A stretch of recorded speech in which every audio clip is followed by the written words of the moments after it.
Start recording. Good morning and welcome to our monthly webinar series presented by Agent eLearning and Cooked Real Estate. As always, we are recording this and we'll post it on our YouTube channel after the fact. I'm one of your co-hosts, Sterling Fryar, along with my friend that loves to offend appraisers, Meagan Campion.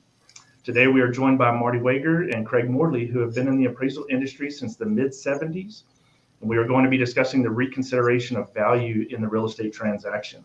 Guys, welcome and thank you for joining us. Can we start with taking a couple of minutes and you just telling us a little bit about yourselves? Marty, let's start with you. Sure. I joined as a broker in the mid 70s. Became an appraiser in 75. Spent 30 some years in the real estate, primarily the real estate mortgage appraisal business. Most recently, I left, started an AMC. Had the AMC for a couple of years and went to work as a staff appraiser for a large lender here in Kalamazoo.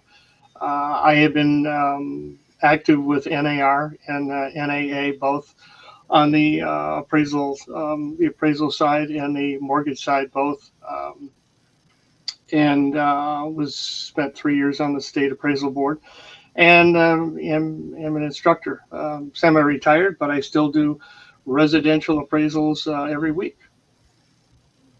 Awesome. Thanks again for coming on and hanging out with us. Mm-hmm.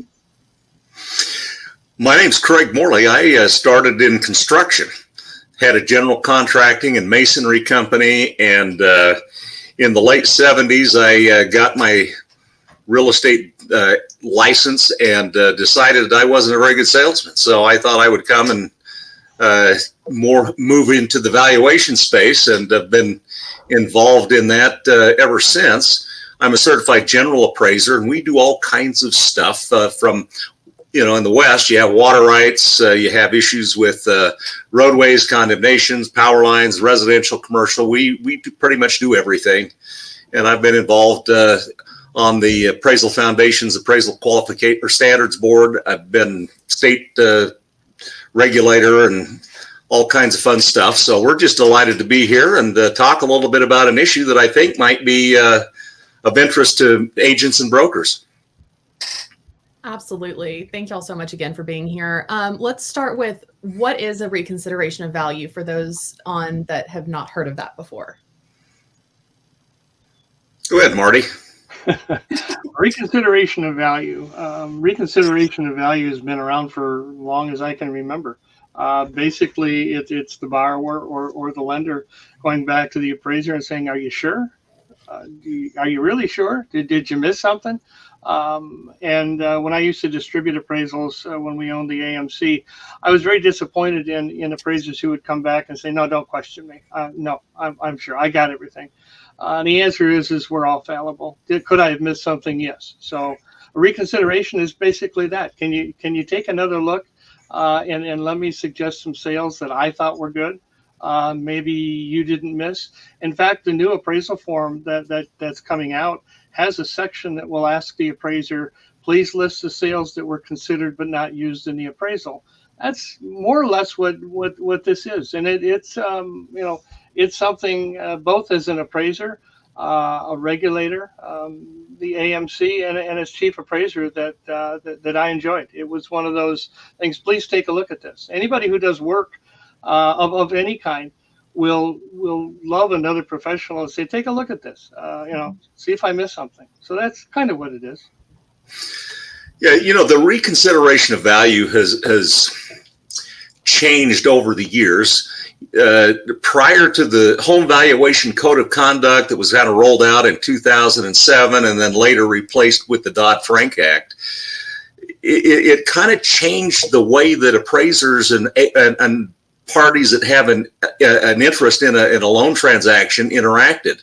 Because what happened is that there were so many times in the pre-2007 world where there was a lot of pressure put on appraisers to hit a number. And it was not uncommon for an agent or for a loan officer to say, dude, if you can't get your number, we're just going to go find somebody who can do a better job. And I remember, getting these calls that would say, hey, we're looking for a good appraiser who can get the numbers right. And so when and there was a real financial incentive to try to find somebody that was the yes man and make it work.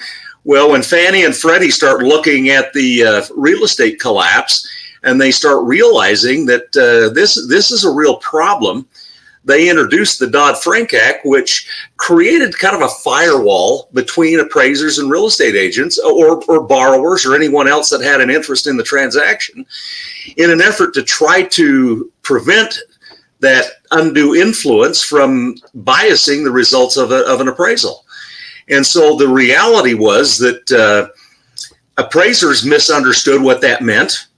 And so we now have a situation where we're not sure, how do we communicate with each other? What is appropriate to say to an appraiser, and what can appraisers talk about without violating their confidentiality obligations under the Uniform Standards of Professional Appraisal Practice? And so we hope we can talk about some of these things and try to help clarify what you can and can't do, and how do I appropriately ask an appraiser to reconsider the value?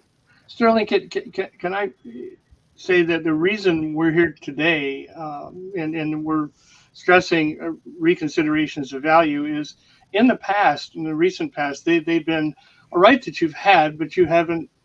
Some appraisers have been asked, some agents know about it, some don't. But of late, Fannie Mae has come up with an absolute guideline, and it was set to go into effect in August, and now it's put off until October 31st. But when an appraisal is done and you're sitting with the buyer as an agent, you will be asked to sign a form to say, you have to sign this form that as a lender, I have read you your rights. I've told you that you have the right to a reconsideration of value. So while and Marty, that'll be required to sign by who exactly? Both. My understanding is it will be initiated by quote unquote the bank or the loan officer. It must be accompanied by the underwriter and the borrower. In other words, you have to sign here that I did tell you that you have the right to a reconsideration of value process. And there's a link here that gives you their actual verbiage that tells you you can submit up to 5 comparables. In other words, it's going to become an auditable issue with lenders after October 31st, which it never was before. But in our pre-discussion, did you say that a buyer's agent may have to sign that as well? No. Okay, so it's just the borrower and lender. As my understanding is, and I'm not a lender. I've spent about an hour and a half on the phone with 2 or 3 of them. My main consideration was is this something that if under audit and you don't have the document, are you going to be dinged for it? And the answer was yes. Wow. So it's going to be much more prevalent than what you've ever seen. Although most agents now already know I have this right. We can go back to the appraiser and ask, but it's not near as formal as it's going to be. Yeah, in fact, I think it's part of the truth in lending. So you've got to disclose your rights to the borrower, and that it's going to be rolled out as part of that process. Gotcha. Meagan, do you want to do a poll real quick? Yeah, so we'll have some polls throughout the webinar. Just some questions that we think are pertinent. So if y'all answer that, and we can keep chatting while they're answering. So guys, why is there this big stigma associated with reconsideration of value? Well, I think part of this problem is that when Dodd-Frank came out and we created this firewall, you've got a lot of appraisers who feel like that, well, if you're questioning my results, that you're trying to adversely influence the appraisal results. I did a good job.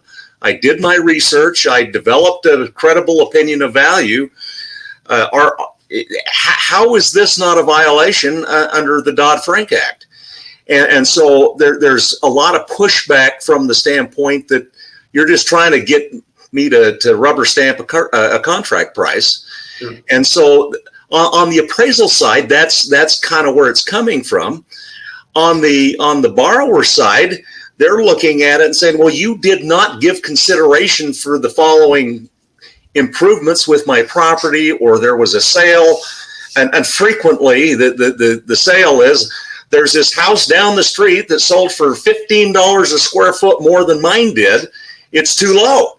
You're too low. And so the reconsideration of value is a way. And frankly, part of what we're seeing come out right now is a product of the PAVE task force that was rolled out as part of the bias issue that has come up, in a way to try to provide a consumer with a way to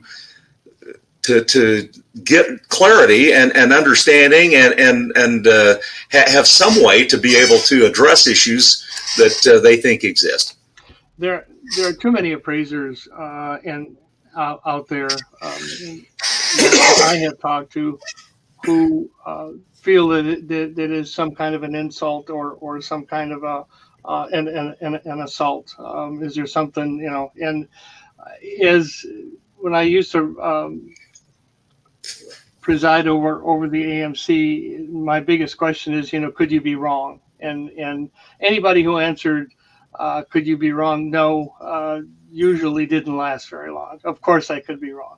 Is there something I could look at? But the biggest problem is the misunderstanding, like Craig talked about, is what I can do as an appraiser and what I can't do. Can I talk to the borrower, the agent? Certainly you can. You cannot talk about value. You can't.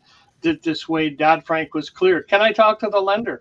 Dodd-Frank says clearly you can talk to the lender. You just can't talk about value. You can't talk about comparables, but you can certainly talk to the lender. Yet many lenders today still forbid their loan officers from talking to appraisers about anything. And that's, I get it, but it was not originally part of Dodd-Frank. So Sterling, I think the answer is that there are misunderstandings with who I can talk to, who I can't talk to, both with agents and appraisers. And the sooner we clear that up, the better it will be. Yeah, and like I told y'all, I do commercial and farm and ranch only. I've never done a residential appraisal. So in the commercial world, it is very common for you to get comments back, and it's not necessarily a reconsideration, but I feel like the conversation is more fluid. And I apologize, I forgot to turn my landline off. But I don't view those as a personal attack on my work. If somebody has a question, it is what it is. Like, I'd be more than happy to answer that question, defend my report, etc. Is it just because it feels so personal? Yeah, I'm just reading a comment here, and I have to address it. Brad says they aren't comparable sales until they've been reviewed. And I have to tell you the first mistake I made as an AMC, I called the appraiser and said, let me send you some comparables. And the appraiser stopped me and said, no. I decide if they're comparables. You can send me sales. You can send me all the sales you want, but they're not comparables until who signed the report, say they're comparables. And he's absolutely right. Did you look at sales? And I can't remember the verbiage exactly. I think it does say comparables in the new form. Please list the comparables selected but not chosen. So, but the appraiser and the appraiser only is the one who finally makes the determination whether they qualify as comparables. I had to clear that up. No, that's fine. Actually, I'm going to tee off of that. And Donna mentioned earlier, said we should not have to list sales that were not used as comparables in the original appraisal. That is ridiculous. Fees must skyrocket. Lenders and AMCs must start handling ROVs properly. Yeah. Appraisers are human and do miss things at times, sometimes due to the incorrect way sales are input into MLS, and that also needs to be addressed. I have to remind me of a 30-second story, and I have to tell it. It was the first thing when this came up, and appraiser said, I'm a wine connoisseur. When I taste wine, I can tell you that it was fruity. It had a good flavor, had a good aftertaste, but I can't tell you what it didn't taste like. And that's like saying, well, you picked the best. Can you tell me what you didn't use? Whether I like it or I don't like it, if it's the venue or if it's the standard 2 version of how I'm going to transmit an appraisal report, I choose to fill it out or just don't choose to do the form. You pick your clients or you don't. But to my understanding, it's still in there, Donna. Yeah, and I think every, as an agent, when I'm doing a CMA, as an appraiser, when we're doing an appraisal, we consider lots and lots of data. And then you filter it down to pick the stuff you think is most reliable. And I think oftentimes the data that we considered is still in your work file or you have available to it. And I think sometimes, I've had some little nasty grams from Fannie Mae come back and say, well, why didn't you use this cell and that cell? And they've got their models that go in and determine what they think is comparable. And because I know the market, I can look at that and say, yeah, well, it's got a basement and the subject doesn't, or, it's a manufactured home and the subject's not. And so oftentimes what they're looking for, and I think Marty has kind of hit on this a little bit, is that when they're coming in and asking for these clarifications, they're not really questioning the appraiser as much as they are as trying to prevent a repurchase from Fannie or Freddie. And so these issues will come up and they're saying, hey, we would like this addressed, because if it's not addressed and the loan goes bad, we run the risk of a repurchase request, and we don't want that. And so if some of these unresolved issues are dealt with, it helps to prevent some of the blowback that can occur down the road. That's fair. A couple of questions were loan types. Is this going to be conventional FHA, VA, 1, 2, 3 of them? I mean, all of them? Is it from the form 1004? I think that's what it is. Well, there are some different assignment conditions based on the type of loan that you're getting. FHA, because they have a very high ratio loan to value, tend to be a little more concerned about the quality and characteristics of the property that they're using as collateral. And so they will generally have a little higher minimum property standard than Fannie and Freddie, but they all want an accurate assessment of what is my collateral and what's my risk in making a loan using this property as collateral. And so the value is just an assessment that is used in making the overall risk in making a loan to a particular borrower.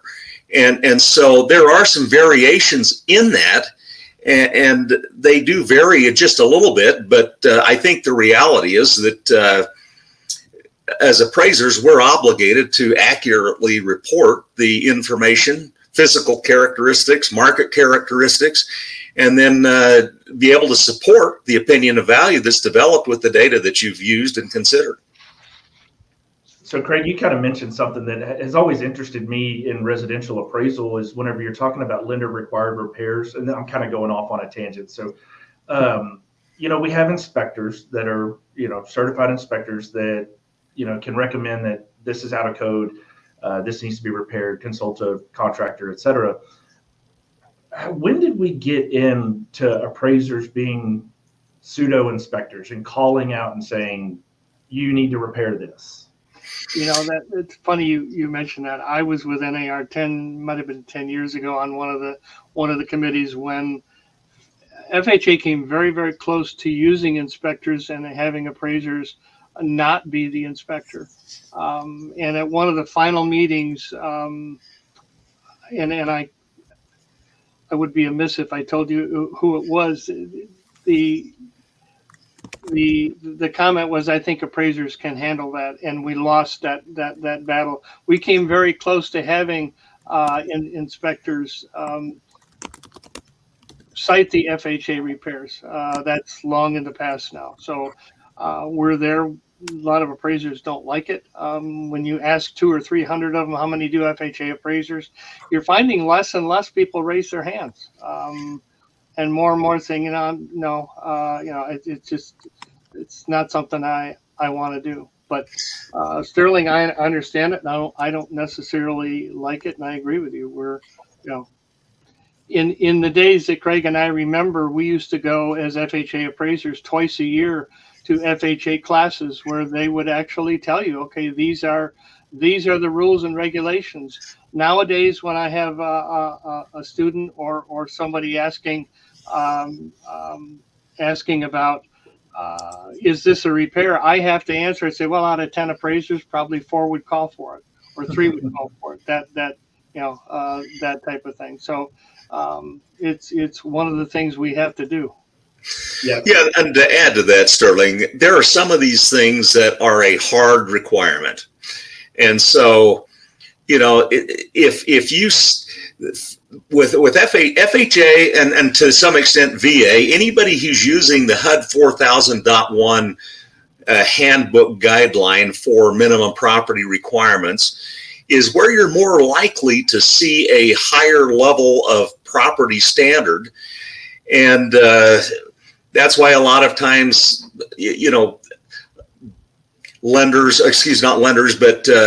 agents kind of shy away from pushing people to an FHA loan, because if you've got an old house, there's a pretty good chance you're going to have an issue.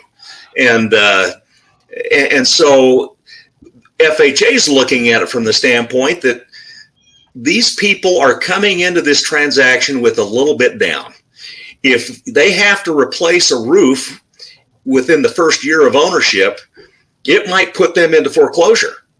Or if they get into this thing and the mechanical system fails, and they have to come up with $5,000 or $10,000 to go fix it, it could put them into foreclosure. And so they're looking at it from the standpoint of, we want collateral that isn't going to bury a borrower in the first year or two of ownership because there's some major failure in the property. Whereas on a conventional loan, that's not as big an issue.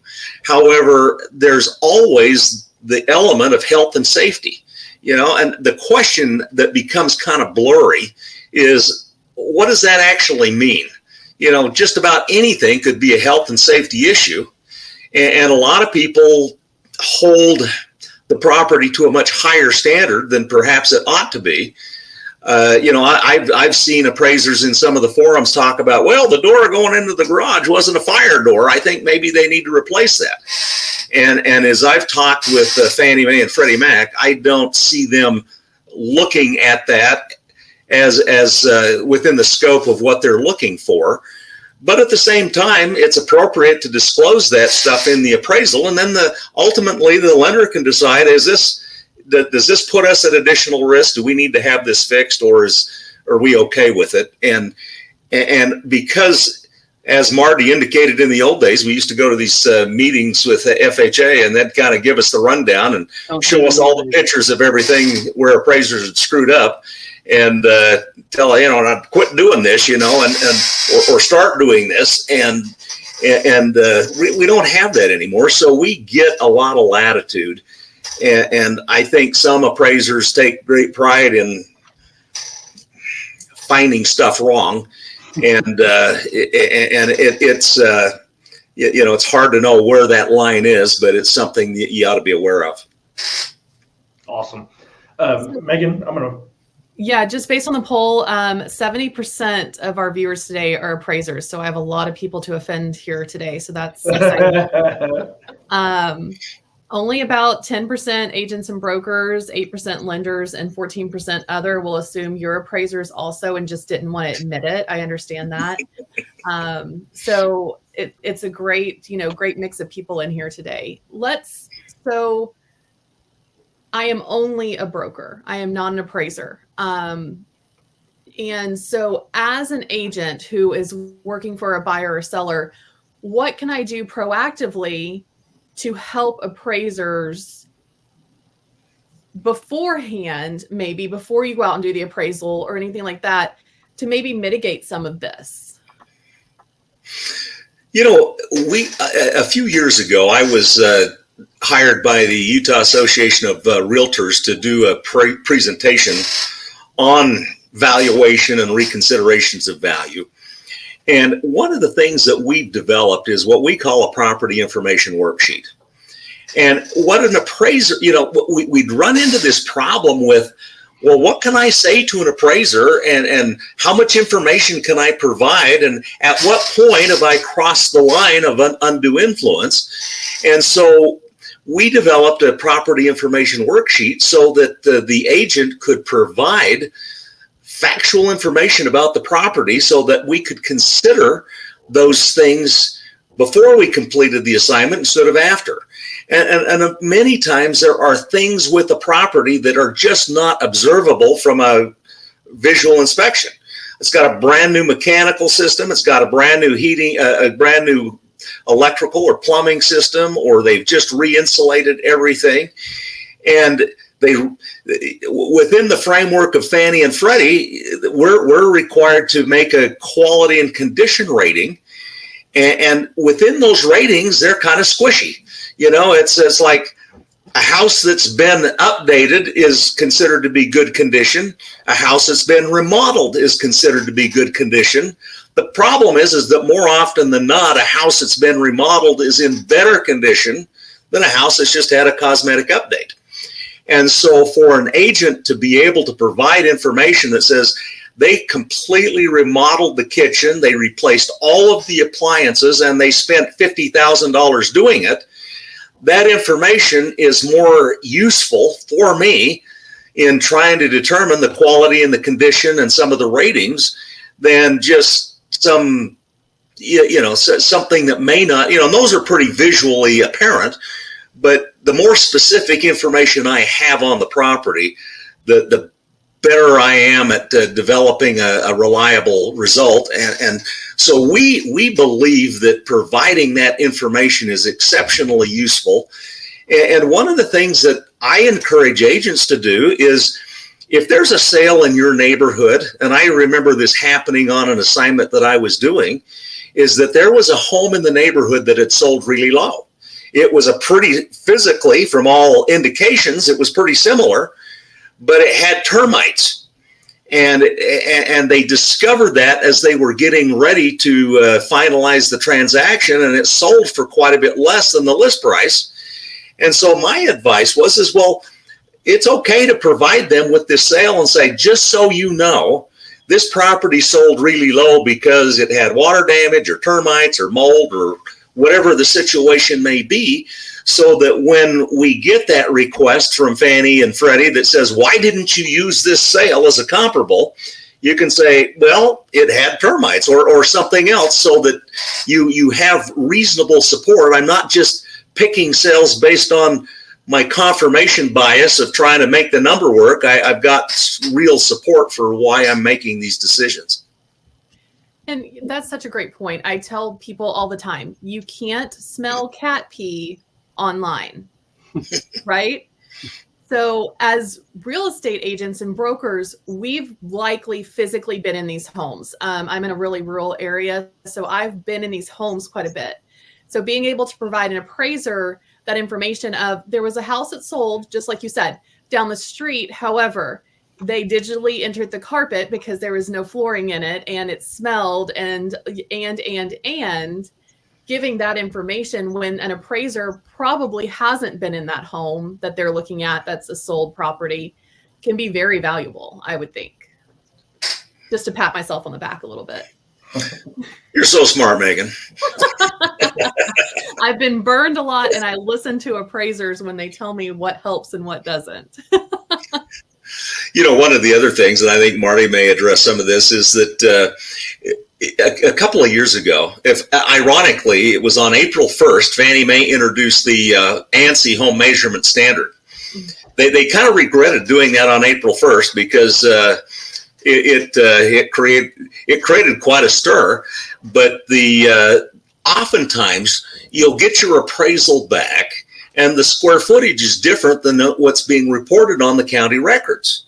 And I remember when ANSI first kind of was rolled out as a requirement for a Fannie Mae loan, I get a call from a buddy out in Phoenix, Arizona, and he says, man, I got this old house in downtown Phoenix, and it's got a second story, but the ceiling height is below 7 feet. And so just, appraisers in the room know that if it's below 7 feet, it's not living space.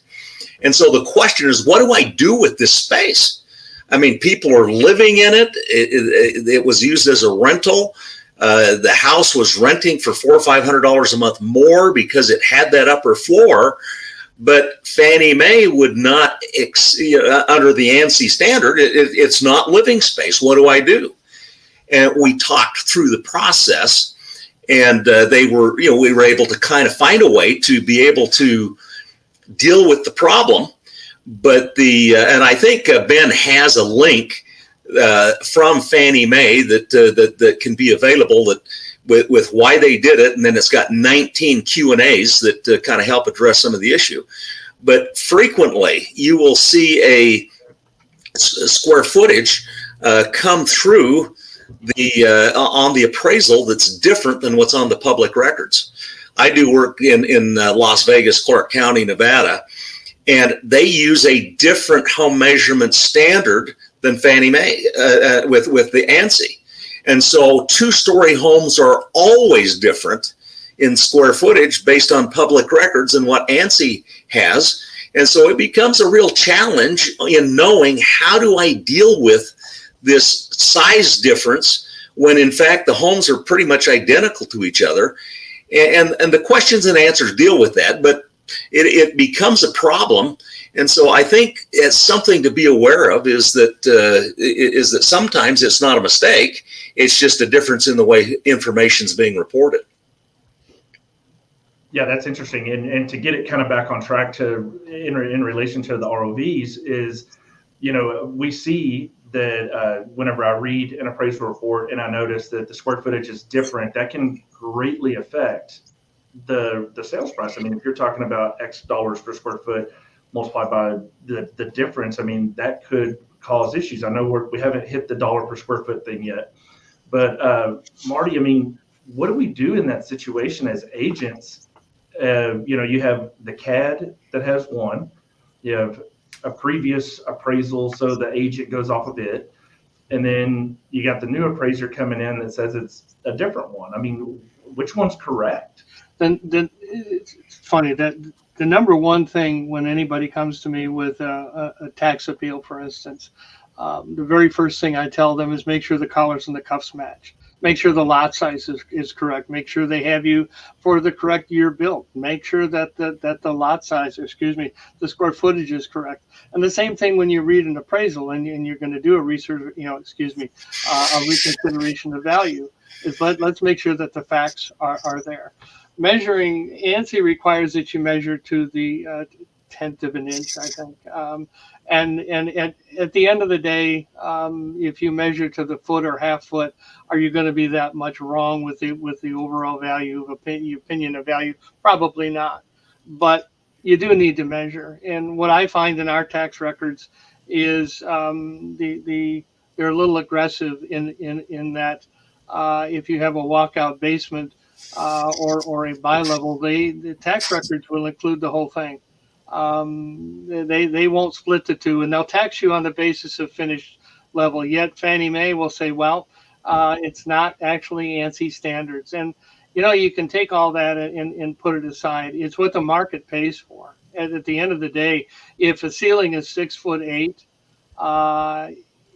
we have many subdivisions here, where you have Cape Cods. After World War II, it was very common to build a Cape Cod and leave the upper level unfinished so the GIs could come and thanks, Greg, inch or tenth of a foot, it was very common for the GIs to come back and finish the upper level. They're still 6'8", they're below 7 feet, but the market pays the same amount per square foot. They give the same value to those, and that's what we have to be careful for. But at the end of the day, if a house is 1,550 square feet, you're liable to get 10 different dimensions, but it shouldn't vary within 5%. Whether you measure you go up or down, at the end of the day, our MLS, and I would encourage, hopefully the other MLSs, have a place where you can report something, where you've measured something and the square footage reported by the agent, which he or she got from the public record, is wrong. And it's at the end of the day, it just seems size is paramount. So I can only those who measured the house are typically the correct one. Marty, is it required to include a sketch in the report?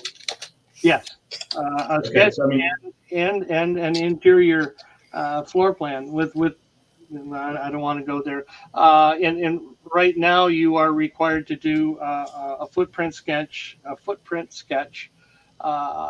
and label the rooms. You don't have to draw a floor plan for Fannie Mae, but you do have to put where the rooms are. As an appraiser, where I use two different scanning programs that will present a floor plan to me, and I've used those on difficult floor plans, or I have referred to them from the MLSs. So yeah. Yeah, interesting. Because I mean, like I said, in the farm and ranch world, I've had to measure I think it was a 24,000 square foot lodge, a bunch of different angles, a bunch of different everything, and I mean, I just one little bit off, and it can affect it as a whole, greatly. And so I was just always curious, like, I mean, it's easy to confirm, if you have a normal cookie cutter house, you can go measure that exterior wall and say, I can confirm that this is correct. Now it's very difficult whenever you go multi-story or below grade, et cetera. But it's actually what Fannie found right after they required ANSI is they found out that some of the appraisers out there were using exclusively public record data. They weren't measuring the houses, which is wrong. It's just wrong. So I have two lasers in case one breaks, and a tape in the back seat, just in case. Because when I trained and when I was trained, if you can't get the front side of the appraisal report right, how can I believe the back? If you're wrong with the dimensions, how can I believe that you didn't take shortcuts on the back? So for a lot of reasons, measuring the property is paramount. I still remember I had to measure it was a hotel in College Station with a 100-foot tape measure, and it was a big hotel. And so you would stretch that thing out to 100 and put a little mark on the wall, and then you go, wait, now what? How do I? You need somebody else to hold that tape measure. Yeah, I remember. I don't know if you've heard of that Todd Manufacturing. They're here in Kalamazoo. They do spices for gum.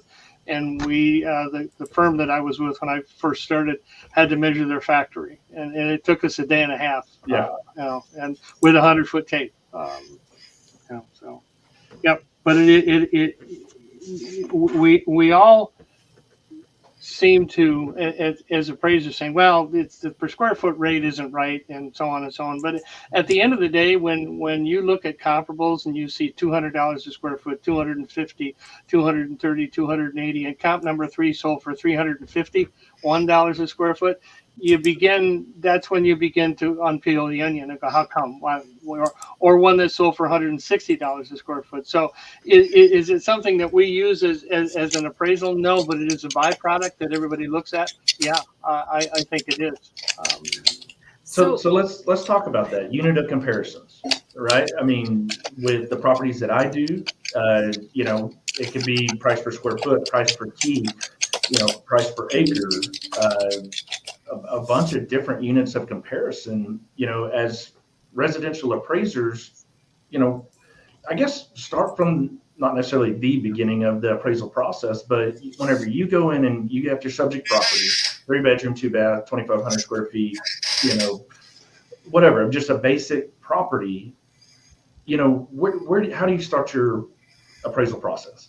Let me just say, one of the classes that I do is an appraisal workshop. And when I talk to agents, my experience has been an awful lot of agents use many, way too many units of measurements. In other words, when you're selecting your comparables, AI can handle can seem to mess around with adjustments, and it can analyze lots of sales, but it can't pick comparables. And when I talk to agents, I usually say, you have 3 or 4 basic things that you're looking for. First is location.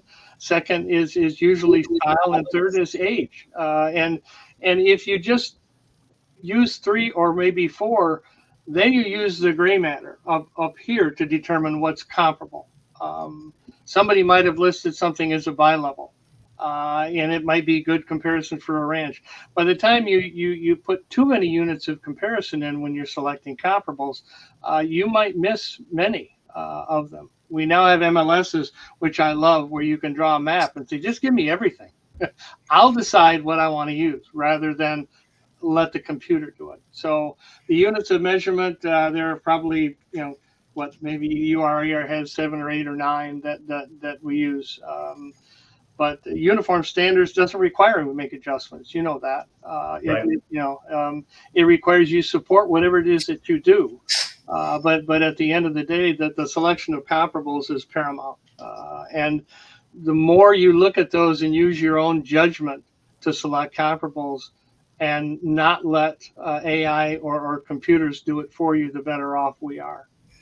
So Mark, I think Dougherty I was really hoping we'd go through the ROV requirements.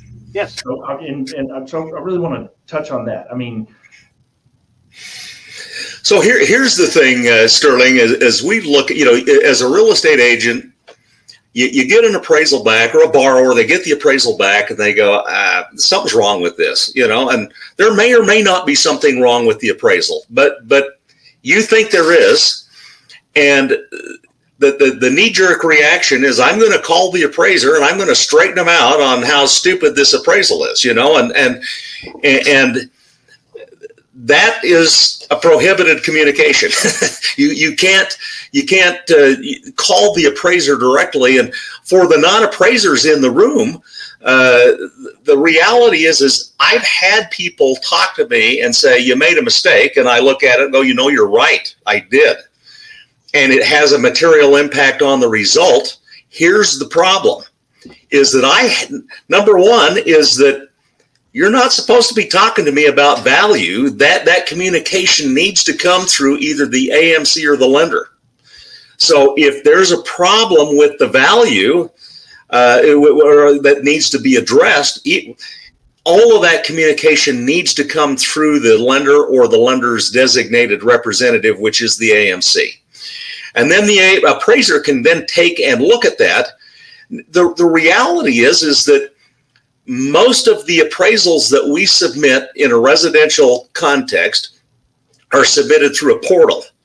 I have no way to go in and submit an appraisal unless that portal is opened up by the client.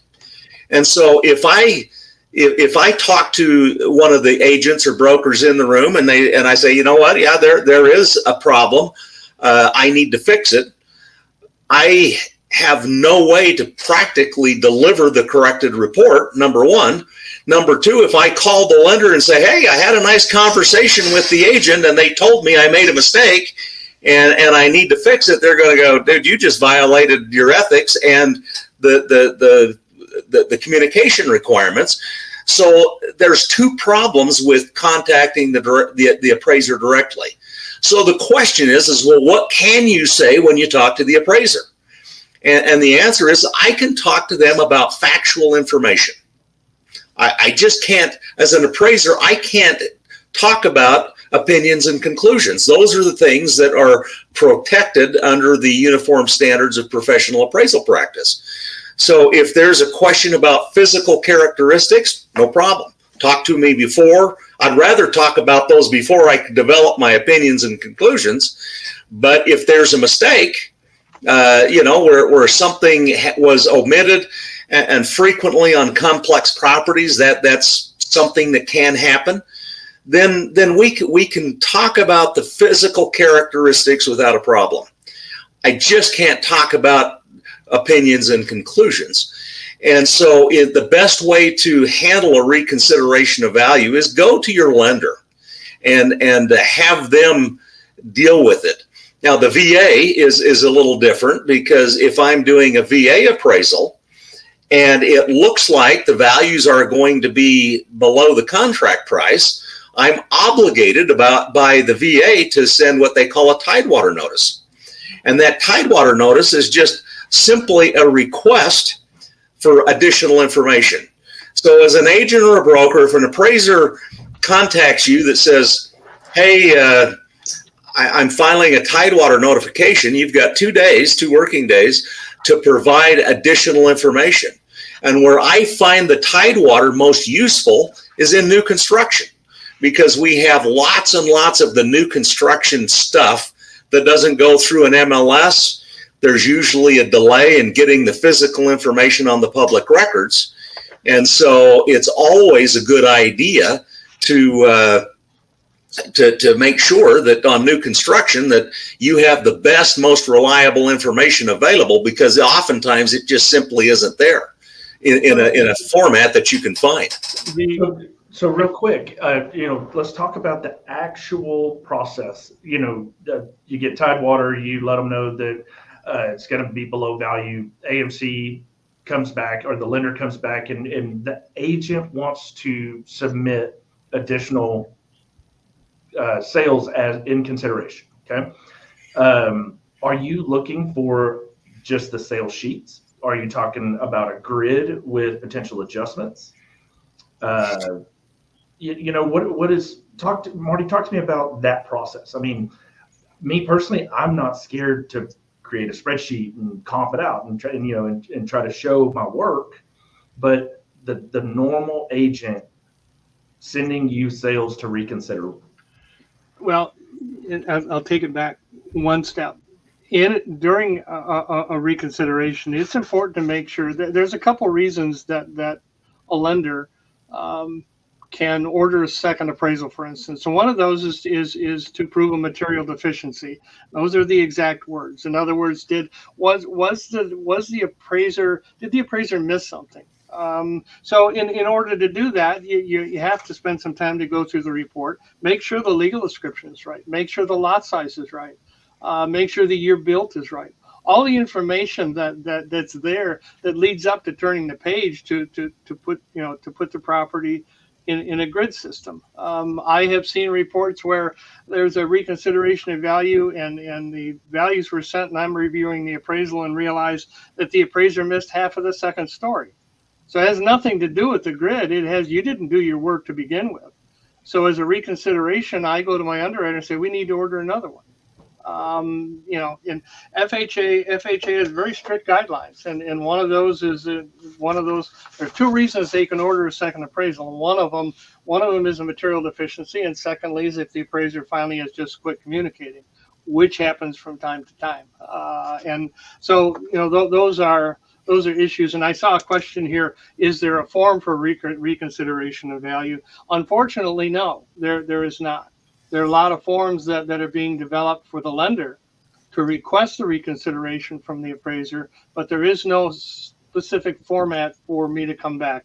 The answer to your question is no. I would not want to see a grid come in. I would want to see, we looked at the neighborhood, the same neighborhood that you selected your comps, and we feel these are better than those that you use. Can you take a look at those? And I always respect appraisers when they spend time and they look at them. They don't automatically assume, nah, I'm right, I'm not talking to you, which is why one of the reasons this came out. Many appraisers felt that for reasons of confidentiality, a lot of different reasons, I'm not going to talk to you, I'm not going to go back to this. But when the lender comes to you and it is their right, they have the reconsideration document signed. I think the next shoe to drop will be to see how will be to see how many appraisers do this. And it's one of those. I'm praying that appraisers won't go dark, that they will answer, that it just doesn't have to be a long one, but if they submit 3 comparables, a 1 or 2 line on each comparable as to why they were not used or not considered better than the ones they used. But I would not want to see a grid. I would not want to see adjustments. I would rather see, why did you adjust $122 a square foot on sale number 1 and $200 a square foot on sale 2? That seems materially deficient to me. That doesn't seem correct. Can you explain that? There are a lot of reconsiderations that I have gone through. Like Craig, I said, yeah, you're right. I was wrong. Let me change that and see if it changes my conclusion. One of the things that I would suggest, Sterling, is that make friends with an appraiser and have them help you with the reconsideration of value. The way that agents and brokers look at things and communicate is a little different than the way the appraiser does. And so if you can get somebody that talks the language and you sit down and take them out to lunch, or, get some consulting service that says, what do you think? Is there a problem with this or not? Frequently where we will see issues come up is on some of the quality and condition ratings. One of the things that has, it's kind of a double-edged sword is Fannie Mae and Freddie Mac require absolute quality and condition ratings. And once I, as an appraiser, have said something's average or good quality or average or good condition, I'm kind of stuck with that for the rest of my life. I mean, if I go in and say, well, in relative terms, I've got this house that's been updated, so I rated it as good condition, but I've got a comparable sale that, I'm now using this as a comparable sale, and my subject has been completely remodeled, and it's in good condition. Did the appraiser make an adjustment to reflect that material physical difference? Sometimes the answer is no. And so to be able to go in and say, this comparable sale had been updated, it's rated as good condition, but my subject has a massive upgrade on a complete remodel, and I don't see a difference in the condition. And the reality is there may not be a market difference, but frequently there can be. And so if I can go through and make a cogent explanation as to why there should be something there, then the appraiser has the opportunity to be able to go and say, you know what, there probably is a difference. Let me address that. And but if it's not handled with respect, and the last thing an appraiser is going to take any serious consideration is 3 sales that are materially different in physical characteristics, but the price per square foot is higher. It's like, why am I wasting my time with this? They're not comparable to the property. And so price per square foot is not really a good way, as a general rule, to try to appeal a result. But providing relevant information, factual information, either about a subject or comparable sales that would impact the adjustment process, then I think that's something that you can do. And getting an appraiser who can kind of put it in appraiser lingo and just might be something. And just as point of reference, we do that for, I have taught a class in front of many real estate agents and brokers, and so I'll get them calling me frequently. Hey, can you help me with this? And we do, and about 50% of the time, we have success in getting a correction made and trying to get a more accurate opinion of value. Oh, that's awesome. Craig, I think that was such a great recommendation to, talk to the appraisers. For years, there's been this like wedge between agents and appraisers, and it's like, don't pull back the curtain, don't look behind the curtain and all of that. And I think just having these conversations is so important. And, as an agent, one thing I want to say, because you said something about being respectful and all of that, we've all gotten that phone call as an agent when we've listed a home from another agent that said, how did you come up with this price? Because I can't get there, right? This list price. We've all had that happen, and we all get a little offended, right? We get our feelings hurt. So when you think about it, appraisers are human too. They're going to have that same reaction, likely that first knee-jerk reaction of, what do you mean? How did I get there? That was my work. I did my work. And so we have to remember that we've all felt that way at some point. We've had that buyer call and just laugh at our list price whenever we tell it to them. And so I think just being human is what we all need to remember. We're all human, and we can talk to each other, have a meal, have a couple of drinks, whatever it might be, outside of, I'm not saying don't call your appraiser and say, hey, I'll buy you a few drinks and we can talk about the value of this house. That's definitely not what I'm saying. But having those conversations up front will help a lot of this on the back end, I feel, right? That's a good comment.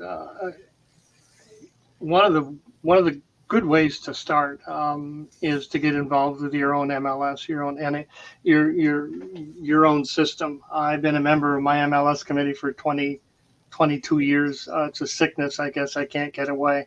But that's just an in, and you can help. And the second thing is to realize and understand that we're different disciplines. In other words, the agent has the job to sell the house. It's not my job to sell the house. And it's their job to get the best price that they can get for their seller. And it's my job to analyze that price and see if it equals value. And there's a difference between price and value. And I saw that on the header of this. And I want to read what goes in my report most of the time. You can email me and take it if you want it, but it says price can be dictated by the necessary amount to outbid current buyers in the market in order to secure the property. Value is determined by measuring the history of market prices paid by recent market participants for similar housing in the neighborhood. Fannie Mae loans on value. They don't loan on price. And that's just the way it is. And the biggest issue that I hear all the time is, I don't understand. I got 3 backup offers, and you're telling me it didn't appraise. This property was listed for, $429,900. I got offers of $450,000, and that's not the highest one. And you're telling me you can't come up with more than $425,000. And that is the difference between price and value. It's not right or wrong. It is the price. Unfortunately, you can't borrow on the price. It's a good way to try and breach a discussion between your seller and your listing agent. And as we start kind of wrapping up, because it looks like we're kind of getting low on time here, I think Ben has a couple of video links that to go through. There's one that's just a quick little overview on reconsideration of value, and then there's one that's a little more detailed, talking about how to do that.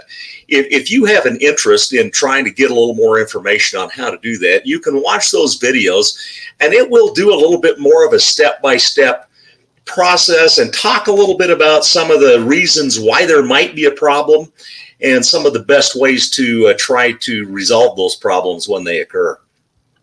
Yeah, I also saw Linda posted lunch and learns, and anything the appraiser can do to get available. I've done hundreds of those all over Michigan, just as informative, but they're never confrontational. They're always, this is my discipline, this is yours. You can sell me the house when I'm in there. We'll look at the house, sell it. It's your job. I get it. It's my job to analyze its value. It's your job to sell it. And they're just 2 different disciplines. I respect what you do, and you have to respect what you should respect what I do. Yeah, we're actually really lucky. We have multiple appraisers that are, involved with our MLS, involved with our board here at a local level. And it is invaluable because we can bounce ideas off of them. We all have their cell phone numbers. Granted, I live in a really small town, but I mean, leading up to this webinar, sorry, I did it again. Leading up to this webinar, I texted 4 appraisers and just said, hey, we're doing this. What's a couple of questions you would want to let agents know, just as discussion topics? And I mean, to be clear, on some of the messages that we're getting in the chat, this isn't necessarily a class for appraisers on recertification of value. This is a broad discussion of things that we should do and don't do in a transaction for all parties of the transaction. So, okay, really quickly, guys, because we only have a minute left. So we're going to have to wrap it up. I think we could sit here and talk for about another 4 hours about this. Our sponsor, Agent E-Learning, thank you for everyone being here. They have a discount code for a discount off of classes on their site. I think Ben is going to throw that up at some point and not just leave me hanging here. But as we wrap up, Craig and Marty, thank you both so much for being here. Thank you for sharing your knowledge and being so open with us. We truly appreciate it. Sterling, thank you for being a great co-host as always. We thank you all for being here. And that is all we have for today.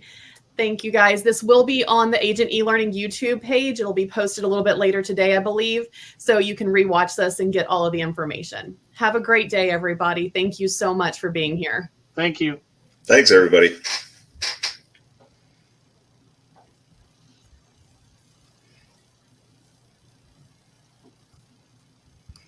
All right. Great job, everybody. So Ben, I didn't see that you recorded that. Oh, I did, and we're almost off. It's ending in